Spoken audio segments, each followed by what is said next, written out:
Hi everyone, I'm back again. Let's pick up right where we left off in answering your questions and requests that you put in the comments of my 1,000 subscriber giveaway. And then at the end of this video I'll announce the winners. I'll get to that later. But okay, so Carried Away asks, I would like to know your daily routine, meditation, etc. How you take care of all your needs. Ooh. Okay, so daily routine. I do have a routine, but it's not kind of anything special. You know, I get up at 10 o'clock. I usually sleep in till 10 because I'm a night person. I go to bed quite late. If it's my day off, I get up, craft, watch YouTube videos while I eat lunch, craft again, watch YouTube videos while I eat dinner, and craft again. Maybe I'll put on the TV, or I listen to podcasts as well while I craft as well. So that's what I do. And then go to bed around 12, 1 o'clock-ish, sometimes 2, depending on what creative project I'm working on. If it's a work day, like my ideal is to spend a day fully at home.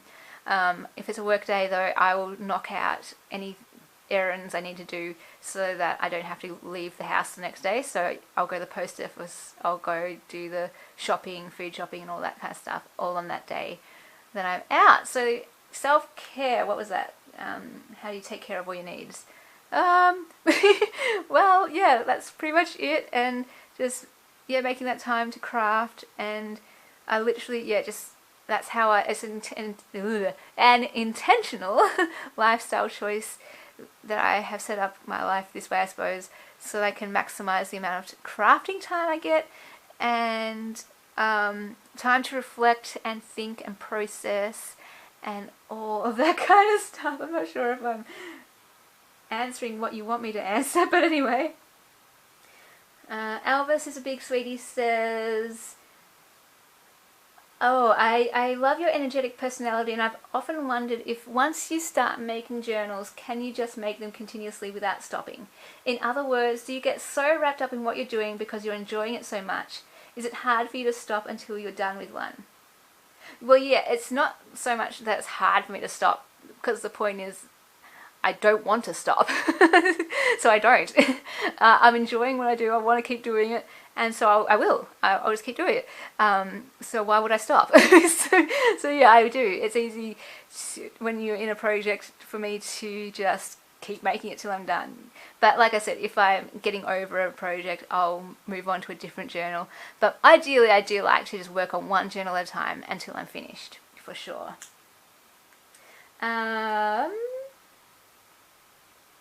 Susan says, I would love a blueprint for what works best. I'm not sure, she says, I'm not sure if you have already done a video on this, but I would like to know the order of steps you prefer when you're making your journals. For me, it's always the cover first, because that tells me what kind of journal I'm making and what kind of theme and how I want to embellish it. Then I get my pages ready. Then I arrange my pages, and then I embellish them.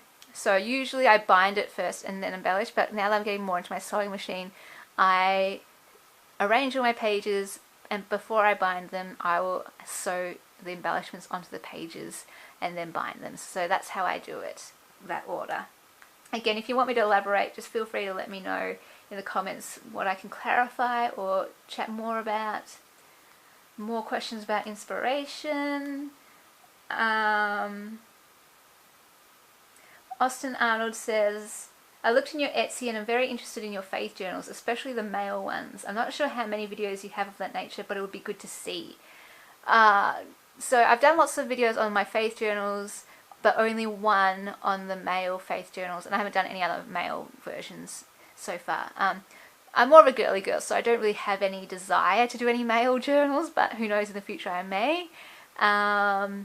As a challenge maybe, but nah, I just go where my own tastes go towards when making a journal. Annalisa asks, would it be okay, I would love to see a tutorial on the We Are Memory Keepers crocodile. So yeah, I I will definitely do that. I saw your reply to my comment for that. So I can definitely do a mini tutorial because I haven't used it much with the whole range of uses you can do. I've only used it with one little function because I've only got one size of eyelets so far, and I use it just to make holes pretty much. So, but I can definitely do a tutorial on how I set the small eyelets, and then when I'm better advanced I'll do a tutorial when I get to the bigger eyelets for sure. So definitely can do that.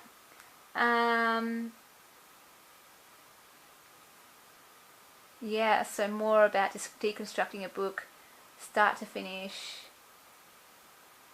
Carolyn asks, which journal was my favourite? I always love the custom order journals best because of the meaning behind it. That's my favourite thing, the meaning you can pack into a journal. So when I can customize it like that, it's awesome. So the autumn journal, the memorial journal, that sunflower journal. But aside from like custom orders, hey honey, oh hey, little Keanu has just woken up. Hey beautiful, how are you? Oh, okay, he's lying down underneath the table next to my foot. So where was I? But yeah, aside from the custom order journals, I loved the original botanical journals that I did.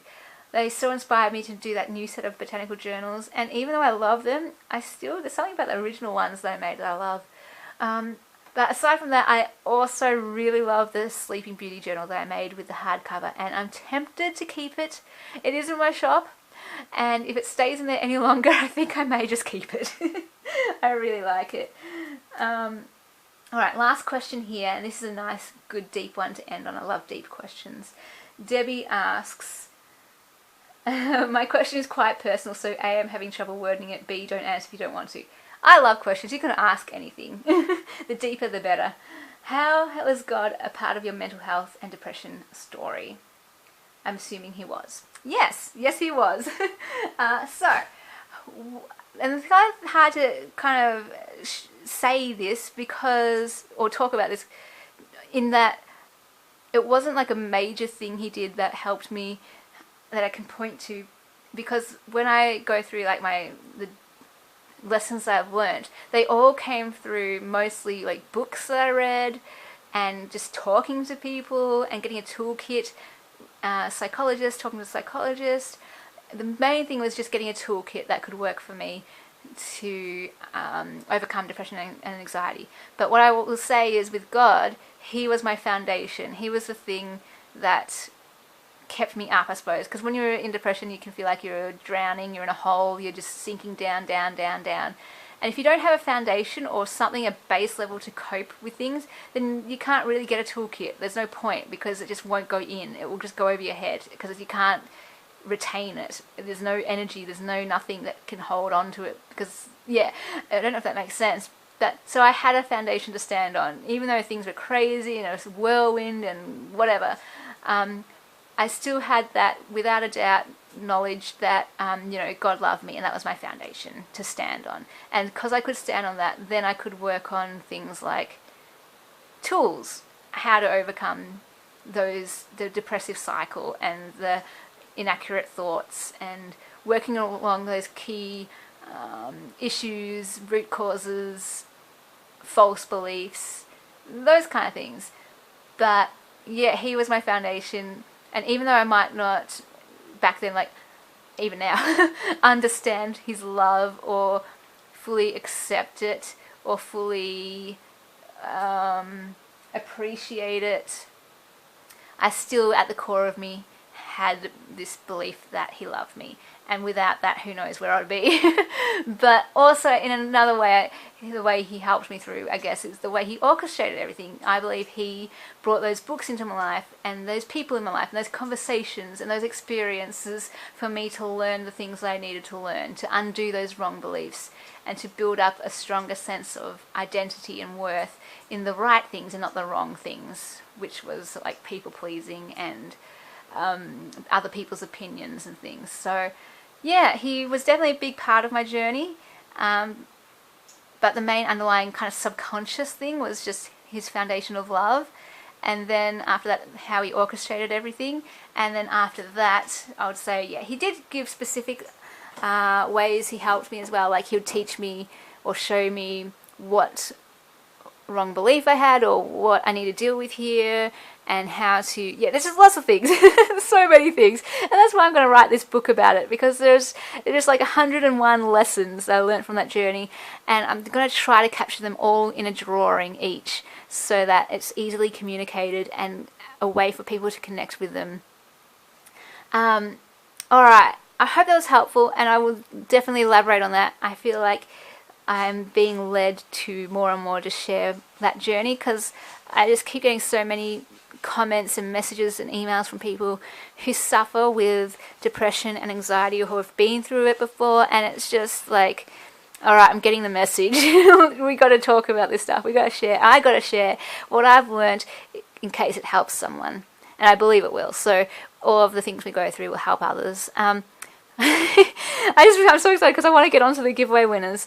But the thing is, oh my gosh, I'm so sorry guys, because I filmed this whole series, this whole answering questions and requests already today.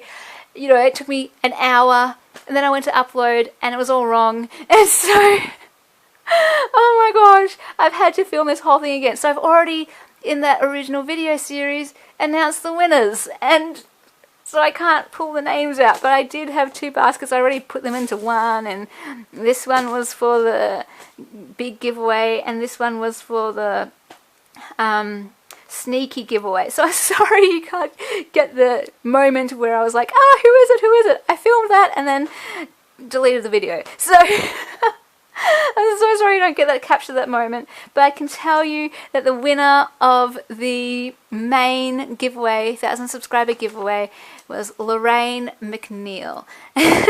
And the winner of, where is it? I put them at the top. Hang on. Yeah, the winner of the sneaky giveaway was Debbie Bishop. And in that original video, I was going on and on about how, oh my gosh, it's so exciting because it's really fun when you know the person, and gosh, you're not going to get the same effect now, are you? And it's really fun because these 2 lovely ladies have been great supports to me on my journey, and I'm just so happy for you guys and glad you won. And this goes, I guess, in some way to thanking you for your support, and I hope you are excited like I am.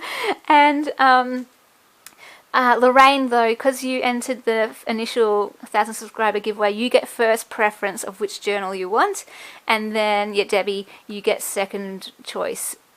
But you probably would choose 2 different ones, so I'm assuming, because there's so many journals here. But any one of these that you see on the table, you are free to have. Just let me know. My email will be below. Most of them have a flip through, so just check through my channel if you want to see the flip through. But there's, you know, the 11th hour one, this hardcover faith journal, this spiral bound faith journal. It's a little bit what am I saying? It's a bit buckled on the cover, but still good. It's fine. It's just the heat kind of buckled the cover, so it's a bit bumpy. One of my eclectic journals, there's 2 fairy journals. There's this mythological beast journal. I did a flip through of all of these. And there's only 1 art journal left. Amazing. Thank you so much, guys, to everyone who bought one. I mean, 9 people bought one of my art journals. How crazy is that? Oh my gosh. You guys are so awesome. And I love knowing that you have not just one of my journals, but some of my artwork. I think that's so special. And I've got a whole bunch of faith journals, and a few of these are the male versions. Although anyone could have them, gender neutral as well. So, what am I saying? Alright. If you guys want to email me, and I will send you your journals ASAP.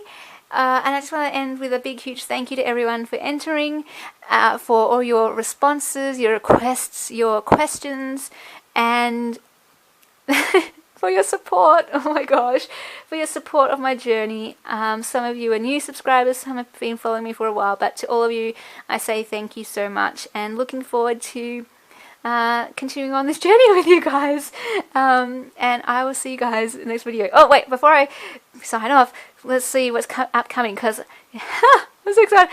Oh my gosh, it's a bit impromptu, but I have got a new giveaway thingy, you know, where I get one journal for me and one for another person for the giveaway. I've got something like that coming up, and the person, I'm so excited. And I might be giving too much away already, but yeah, you just stay tuned for that video. It will come up in the next few days, I think, because there's a few things I need to introduce before then. But yeah, like, I got to film straight after this. I will do the what is it? My March journal page for the prompt, which was inspiration. If you haven't entered yet, you've only got today and tomorrow to enter, with a $25 gift voucher from Kerry's shop from Which Craft Do You Do? So I will announce the winner of that on the 1st of April, when I will also announce the April journal prompt. And my little guy, my little Keanu, has just come to say hello. He was playing with my foot. So hello, Keanu. Say hello to everyone. Hi, Annie. Oh, there you go. Good boy. Good boy.